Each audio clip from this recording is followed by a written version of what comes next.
my God. I agree, young man. The big man. The powerful man. Look at the face. He's all man. Good God Almighty, look who's here. Approaching the ring from Wichita Falls, Texas, weighing 348 pounds, Limitless Kid Lee! He's a mile part of the neighborhood. My God, look at the size of him. Yeah, he's an athlete too, Tom. Well, you see him in person, it's amazing. He is an athlete, a super heavyweight athlete. And Keith Lee with an opportunity here on his arrival to walk into Revolution on Sunday, March 6th, and be a part of that Face of the Revolution ladder match. Can you imagine what we have seen in the last, 5 minutes of this program, Excalibur?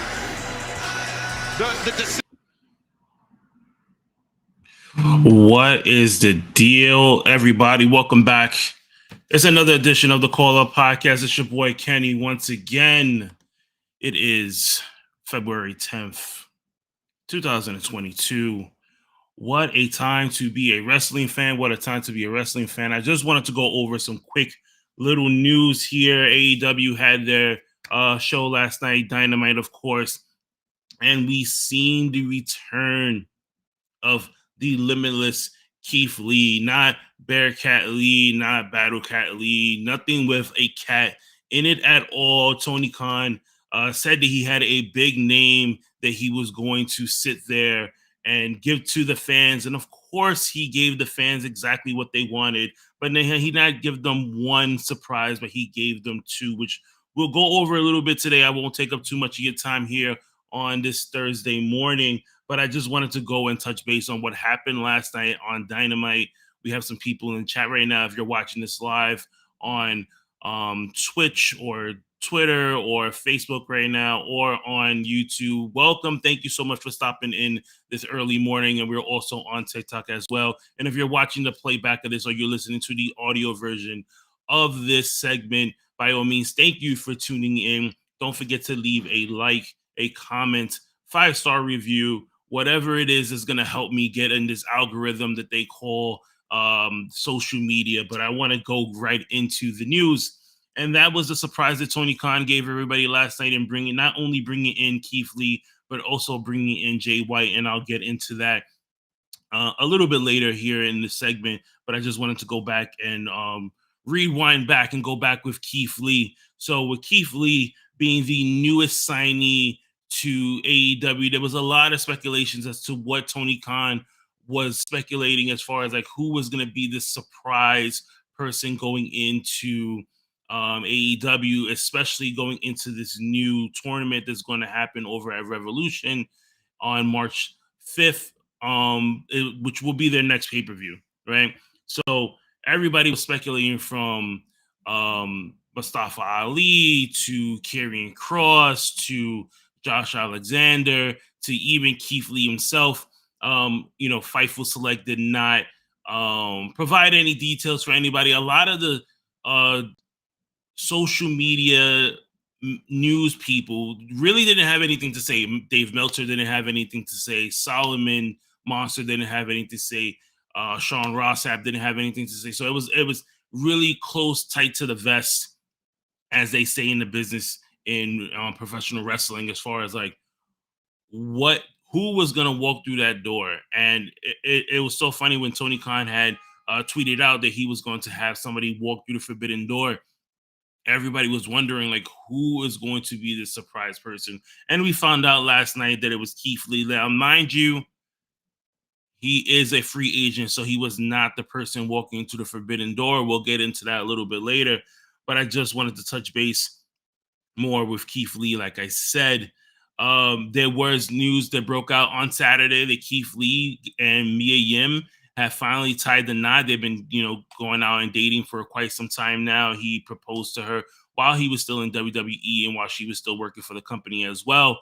Both of them being let go back in November. So their 90-day clause was coming to an end. They were doing it together.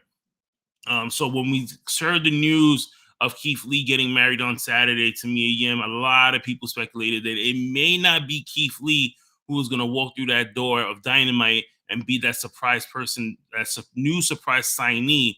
I know that there were talks of Keith Lee working with AEW down the line, as Fightful Select had reported it a few weeks ago, and then they reported it again last night. And then we saw pictures of him on his honeymoon. So for me, I said, you know what? We may not get Keith Lee right now. So I was kind of wondering who was going to be that surprise person. And sure enough, we got the swerve of the night. We saw the words limitless, and we saw the man, as you saw from the top of the show, walk through the curtain, down the ramp. It was great to see Keith Lee. It was great to hear the commentary, especially JR's, telling you how powerful this guy is, telling you how much of an athlete that he is. And this is something that we already know about Keith Lee. If we've seen him on the Indies, we've seen him in the black and gold brand of NXT. And then we saw a little bit of it on the main roster, especially when he entered the Royal Rumble and he was sitting there with going up against Brock Lesnar and holding his own, sitting there in Survivor Series, holding his own against Roman Reigns. These are the matches that we wanted to see. And obviously Vince McMahon and the good old boys back then did not want to see this. And this is why we end up getting Bearcat Lee, Battle Cat Lee, or whatever it is that they were trying to name him at the time. We got like a watered down version of him, but it was so great to see the old Keith Lee back last night, and to see that the fans was really happy to see him, and they showed it throughout the night when he was wrestling, especially way before when he took the jacket off finally and he was free to be himself, and everybody just sang that sweet, sweet song, "Bask in His Glory."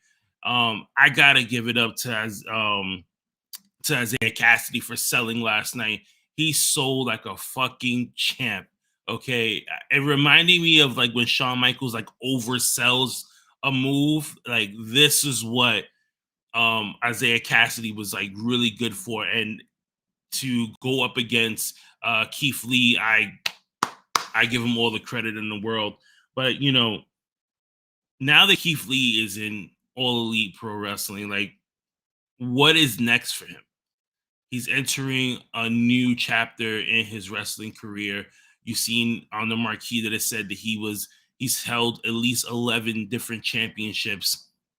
Now he's going into this ladder match come March, and it has to be a given that he's going to win. Keith Lee is a powerhouse. He's somebody that he could potentially be your first AEW Black champion. So what does Tony Khan do next? How do you play Keith Lee in this company that you have over 120 other athletes that are clawing their way to become champion? Only time will tell what's going to happen to Keith Lee in AEW wrestling, and I really hope that this time around it's something better for him. It's something that he definitely does deserve, because we didn't get the full Keith Lee that we all know and love from the Indies and from NXT in the main roster when he was there. He was unhappy. So I'm hoping that Tony Khan can actually sit there and do something with Keith Lee, and I hope that it's something memorable besides what we got last night. But we did have another surprise last night as well, and Tony Khan had previously said that somebody was coming in through that forbidden door. He was kind of nervous because he says that he botched his tweet last week stating forbidden door, which really the surprise was Keith Lee. But late Sunday night, he ended up making sure that we got another surprise, and that was the Switchblade Jay White. New Japan Pro Wrestling athlete Jay White made his AEW appearance, helping out at Adam Cole and the Young Bucks. But it didn't look like the Young Bucks were too happy to see Jay White, especially them talking to Adam Cole saying like, hey, did you know about this? And, You seen Adam Cole just saying like, "Hey, he's cool. Don't worry about it."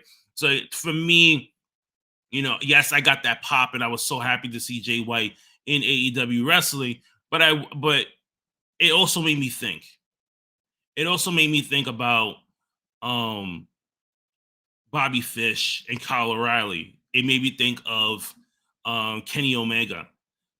Are we going to see Kenny Omega back earlier than expected in AEW now that Jay White is there and Adam Cole is pretty much saying that he wants to go and go after the AEW title now? It looks like he's going to be Hangman Adam Page's next opponent.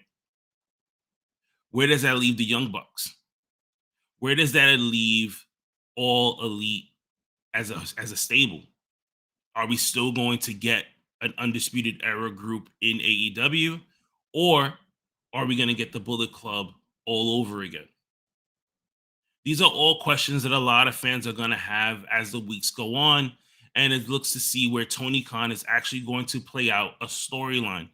There were a lot of people say that AEW is known for giving us great matches, but not giving us really good storylines. So can AEW actually give us a really good storyline moving forward, especially with someone like Adam Cole going for the AEW title? And if he does become the next person to hold the AEW title, will you be mad that Hangman Adam Page had such a short run being AEW champion? For me, I would say no. So far, Hangman Adam Page has been a very boring champion. Yes, he's had 2 really good matches. It's the same thing with Big E when he was WWE heavyweight champion. A lot of people said that it was boring. A lot of people said that they didn't do much with Big E becoming champion. And it seems like this is going the same way when it comes to Hangman Adam Page. We really haven't seen him wrestle as much. He's had 2 really good matches with Bryan Danielson, and he had 1 good match with Lance Archer last night on AEW Dynamite. So what is next for Hangman Adam Page? Only time will tell. It looks like we may end up getting Hangman Adam Page versus Adam Cole at the next pay-per-view. Or maybe we might get it at Dynamite. The way Tony Khan goes nowadays, you never know what surprises or little tricks he has up his sleeve for the AEW fans, but I hope it's a great one. On to some more news. Of course, I'm going to stick with the whole AEW because a lot of stuff was sticking out to me last night. As I was watching the show, and I wanted to come on here and just record something really quick, especially Thursdays. I normally have a guest that I will sit down and interview, but this week I don't have anybody, but I'll let you know who's coming on next week. I want to touch base a little bit on Jade Cargill. AEW has built Jade Cargill to be a powerhouse and being undefeated. Hell, they've even given her a title. Now she's the TBS Women's Champion. But there was something that stuck out to me last night that I didn't like, and I had tweeted it out, and I spoke to a couple other people about it, and I said, the match that she had last night was way too long. Yes, she was debuting a new girl that was coming into the women's roster, but I feel like they are dropping the ball a little bit when it comes to Jade Cargill. Now you have her in a TBS Women's Open Challenge, which is great. It's going to show her power, but that's exactly what they need to do with her. They need to continue to show Jade Cargill as a powerhouse. They need to start booking Jade Cargill as a WCW Goldberg, where she is running rim shot through everyone. And then build up a baby face in the women's division that's going to build a really good storyline with Jade Cargill and show not only her power, but her ability to actually hold a match. Because if you look at the match last night, there were a lot of mistakes. There were a lot of botches in the TBS women's title match. But is it Jade Cargill's fault or is it AEW's fault? For me, I say it's a little bit of both, because the simple fact that you want to continue to get her going and giving her more training.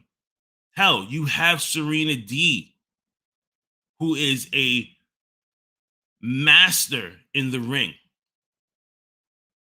that can work with Jade Cargill on her abilities to actually hold a match together and be that leader. Last night's match that never went this long, especially with two rookies in the ring. Because let's face it, Jade Cargill is still green in the ring. She looks great. She's a powerhouse. So was Bill Goldberg when he was in WCW. He looked great. He fit the build, but you want to continue to make him look strong. So you want to continue to make Jade Cargill look strong. I hope Tony Khan has some type of plan for her. I really would just want her to continue to dominate the women's division until she gets to a point in time where she's going to sit there and say, I want to face Britt Baker. I want to face Thunder Rosa. And she continues to have these power matches. Another thing that I was noticing is the increasing roster of AEW, and I'm not the only one that thinks that the AEW roster needs to be a little bit tighter. You have 3 different shows where you can actually spread out this AEW roster. You have Rampage that's on Friday nights, you have Dynamite on Wednesdays, and you have AEW Dark, which goes on, I believe, Mondays or Tuesdays on YouTube, which showcases a lot of stars that want to continue their craft in AEW. And then it brings you a couple of AEW high name stars to come in and entertain the crowd, if you will, because they do a lot of their tapings before Dynamite, and they also do their tapings in Orlando, Florida at the Universal Studios. So it's only a matter of time before you have to start separating these guys. You're going to have to start letting a lot of these people just let their contracts go. And even Tony Khan has said it, where he said that he didn't want to let people go because of the pandemic. But now the pandemic is over, and now he needs to start letting a lot of people just let their contracts run out. And it's smart for Tony Khan to do this, because at the end of the day, you cannot continue paying people just to sit in the back and do absolutely nothing. Look at Brian Cage. When was the last time we seen Brian Cage on TV? We haven't seen him in months. So now the question is, who stays and who goes? It's the same way with Nick Khan and over at WWE with Vince McMahon and the good old boys, where you kind of wondering, sitting to yourself, can this person make me money? Can this person entertain the crowd and actually hold up a good match? Tony Khan's going to have a lot of time on his hands. He's going to have a lot of headaches. And if you think that Tony Khan looks stressed now, by all means, in the next couple of months, is going to look even more stressed out, because you have people like Karrion Kross, you still have Mia Yim, you still have Jonah, and you still have a handful of other free agent talent that are sitting there right now wondering where they're going to go. A lot of them don't want to go to Impact Wrestling, because a lot of people are not even watching Impact. They want to go to where the hot place is right now. And of course, that hot place right now is AEW. I don't know what's going to happen in the next couple of months. And I'm here for it. And I just can't wait to see what's going to happen next. That's it for my opinion for today. So I just want to end it with this. Don't forget to, like I said, like, comment, and subscribe. It helps out the show a little bit more.